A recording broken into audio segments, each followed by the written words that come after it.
Now, national 50-meter breaststroke record holder Kito Campbell will be heading to the United States to continue his preparation for the rest of the 2022 season.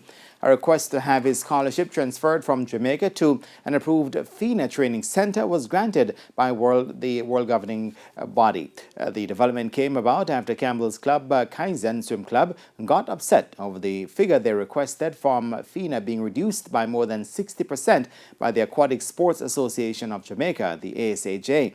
Campbell, who also holds the national 100-meter breaststroke record, will train at the Azura Florida Aquatics in Davie, Florida from February 18 this year through to February 17, 2023. Campbell and his father, Dwayne, are excited about this new chapter. I'm excited to race. I'm excited to train. I'm excited to move out my dad's house for a year because, I've been dreaming about this day for like quite a long time. Quite a long time. I didn't expect I was going to move out like this. I thought I was going to be going to college or something. But this works too, and I can hit up college I can hit up college after. I'm very happy for him.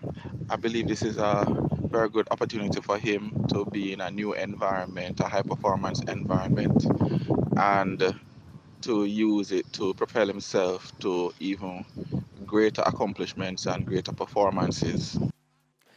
Along with having a specialized coach and specialized training sessions, Campbell will receive a full board accommodation, a nutrition plan, as well as medical assistance, and will also get to participate in FINA qualifying events. Last month, TVJ Sports reported that Kaizen had requested US $2,250 in scholarship funds from Fina to go towards Campbell's development. However, the ACJ revised that figure to US $700, noting that it did its own research and consulted with its finance committee.